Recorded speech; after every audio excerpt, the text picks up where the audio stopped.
Hello दोस्तों, नमस्कार। मैं हवा सिंह चहल, संपादक आपका संदेश।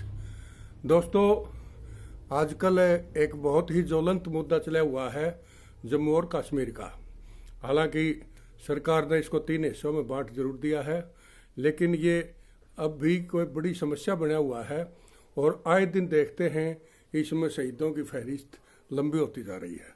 तो दोस्तों, मैंने इस पर एक आर्टिकल लिखा है, शायद क्योंकि बहुत से लोगों की मांग है कि ये समस्या का मूल क्या है। तो इसमें मैंने कोशिश की है आपको समझाने की। ये मैंने एक आर्टिकल लिखा था जब राज्यसभा में ये बिल पास हुआ था, धारा 370 का। वो जो सबसे बड़ी बीमारी है वो है धारा 370। क्षमा जला के महफिल में परवाना आया है, देश की खातिर जान देने कोई दीवाना आया है। बहुत शिकारी आए और चले गए, मगर अब लगा जंगल का कोई शेर पुराना आया है। दोस्तों, मैंने ये अल्फाज उस दिन लिखे थे जिस दिन देश के गृह मंत्री ने राज्यसभा में कश्मीर के लिए खास धारा 370 पर बिल प्रस्तुत करते हुए जिस अंदाज में अपना भाषण शुरू किया था। बात बीते वर्ष 6 अगस्त की है, जब इस शख्स ने सख्त लहजे में और बखूबी समस्या के समाधान का सदा सदा के लिए निवारण करने का ऐलान करके समूचे विपक्ष की ही नहीं बल्कि उन सभी राजनीतिक दलों की बोलती बंद कर दी जो राजनीति के अखाड़े में इसे मुद्दा बनाने की कोशिश में थे। मुद्दा देश हित में था, इसलिए मुखर विरोध के शोर भी देश हित में दबकर रह गए। हालांकि कुछ राजनीतिक दलों ने विरोध किया भी और कुछ जन भावनाओं के दबाव में चुप्पी साधे रहे। दोस्तों, कश्मीर भारत सरकार के लिए नासूर बन चुका था और इसके लिए मजबूत सरकार की जरूरत थी, जो अब देखने को मिली। मैंने उस दिन गृह मंत्री अमित शाह में सरदार पटेल की छवि देखी, जो उन्होंने आक्रामक तरीके से पेश की और ये दिखा दिया कि राज्य की इच्छा शक्ति होती तो ये समस्या बहुत पहले हल हो जाती। लेकिन देर आए दुरुस्त आए। अब लगता है मोदी शाह, डोभाल और राजनाथ की चौकड़ी के सामने सब कुछ बोना सा लगने लगा है। इस कश्मीर समस्या को जानने के लिए मैं आपको इसके अतीत में ले जाना चाहूँगा और ये बताना भी जरूरी है कि इस समस्या की जड़ कहाँ से पैदा हुई और इस पौधे को पूरा पेड़ बनाने में किसकी क्या भूमिका रही। इससे पहले मैं आपको डॉक्टर राम मनोहर लोहिया के वो शब्द जरूर दोहराना चाहूँगा जो उनके अनुभवों और दूरदर्शिता तथा अध्ययनों की पैदाइश थे। उन्होंने कहा था, भारत और पाकिस्तान के बीच मित्रों जैसे संबंध नहीं हो सकते। या तो दोनों देश आपस में लड़ते रहेंगे या फिर एक हो जाएंगे। मतलब यह है कि पाकिस्तान जैसा देश दुनिया के मानचित्र पर रह ही नहीं जाएगा, या वह भारत के साथ हमेशा ही टकराव की स्थिति में रहेगा। अब सवाल यह उठता है कि क्या भारत के नेताओं ने उस समाजवादी नेता की सच्चाई से मुंह मोड़े रखा, या फिर स्वार्थ की राजनीति के लाभ के लिए इस मुद्दे को लंबा सरकाते रहे। अगर सन 1971 के युद्ध के तुरंत बाद इस मसले को हल कर लिया होता तो आज ये नौबत ही नहीं आनी थी। इस मुद्दे को पीछे से उठाते हैं। भारत हमेशा जिस एक चीज की अनदेखी करता रहा है वह है पाकिस्तान के जन्म का सच। भारत के खिलाफ जिहादी मनोवृत्ति से पैदा हुआ पाकिस्तान भारत विरोध पर ही अपने अस्तित्व को बनाए रखने की नीतियों का संचालन करते अक्सर देखा गया है, या फिर यूं कहें कि उसका अस्तित्व ही भारत विरोध पर टिका हुआ है। वह अक्सर अपने वजूद को बचाए रखने के लिए ही भारत विरोधी रहा है और उसके हुक्मरानों की इस बात का भली भांति पता है कि ये पाकिस्तान आइडेंटिटी क्राइसिस है। उसके राजनेताओं को भी ये पता है कि उनकी कुर्सी केवल भारत विरोध पर ही टिकी हुई है और इस विरोध का मुख्य मुद्दा कश्मीर समस्या है। यही वजह है कि वह कुछ समय तक चुप रहने के बाद पाकिस्तानी हुक्मरान या राजनयिक पुण्य कश्मीर का राग अलापने लग जाते हैं। और हमारे नेताओं की कमी यह रही कि ये बहनों को नरम उत्तर देकर बौद्धिकता का परिचय देने तक सीमित रह जाते हैं। इससे आगे बढ़कर पाकिस्तान की उन जड़ों को खोदने का मादा नहीं हो पाया जो पाकिस्तान की बुनियाद लाने के लिए काफी हो। लेकिन अब ये सब संभव नजर आ रहा है। अतीत में यूएनओ संयुक्त राष्ट्र संघ में पाकिस्तान की तरफ से कश्मीर राग बार बार छेड़ दिया गया। पाकिस्तान की तरफ से इस अवसर पर 2 बातें रखी जाती रही हैं। पहली ये कि वह भारत के साथ निर्बाध वार्ता चाहता है। ताकि कश्मीर मुद्दे का स्थायी समाधान निकाला जा सके।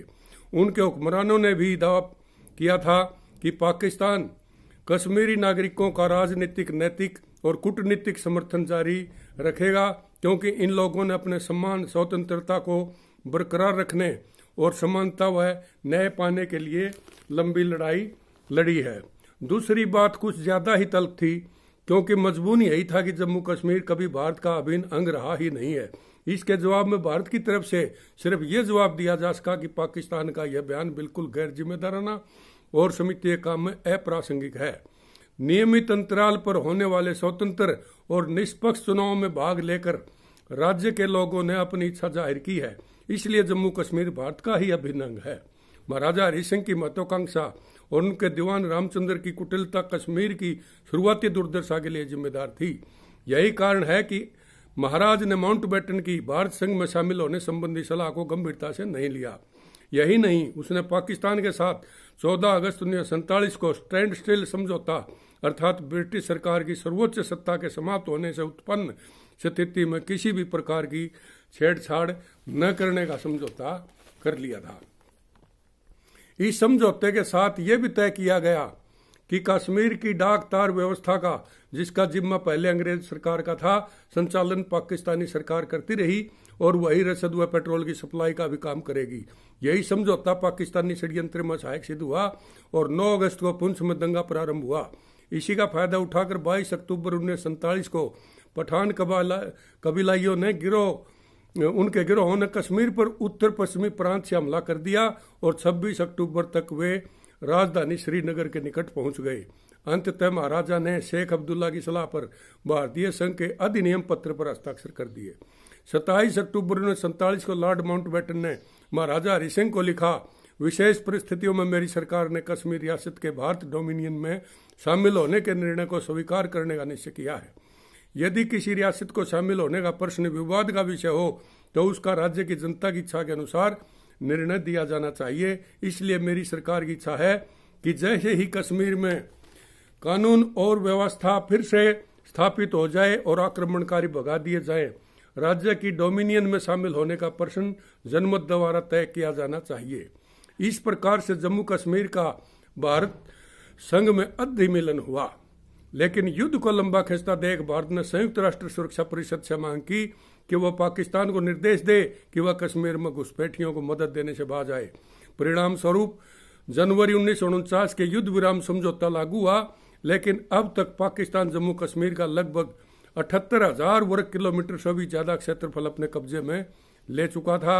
लेकिन यूएनओ ने स्टे जहां है जैसे है का फार्मूला लागू किया और इसे एलओसी लाइन ऑफ कंट्रोल मान लिया गया। मजे की बात यह है कि पाकिस्तान ने यूएनओ द्वारा दिए गए नाम पीओके पाकिस्तान अधिकृत कश्मीर को अपने दस्तावेजों में आजाद कश्मीर यानी मकबूजा कश्मीर नाम दिया और फिर यहाँ की सरकार ने अपनी 8,000 वर्ग मील जमीन पाकिस्तान को दे दी।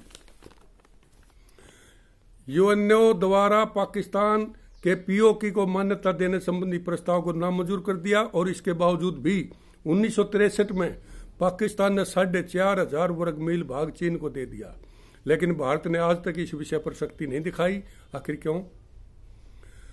कुल मिलाकर कश्मीर विलय और विभाजन के बाद से कभी भारतीय आशीर्वाद की भेंट चढ़ा तो कभी पाकिस्तानी षड्यंत्रों, कभी हुर्रियत नेताओं की पाकिस्तान परस्ती ने उसे खोखला किया तो कभी शेख अब्दुल्ला के उत्तराधिकारियों को उत्तर जीवतियों के संघर्ष ने। इन स्थितियों का लाभ उठाकर पाकिस्तान ने कश्मीर को पहले समस्या बनाया और फिर उसका अंतर्राष्ट्रीयकरण किया।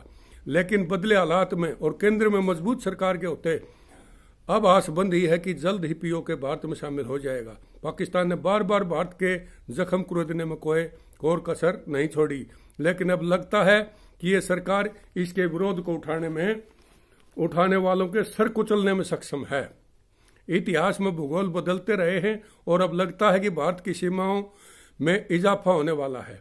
आज जहां सारी दुनिया कोरोना जैसी महामारी से जूझ रही है, वहीं पाकिस्तान ने आज भी भारत को मजबूर कर दिया है कि वो हथियार उठाए और अपनी दबी हुई जमीन वापस ले।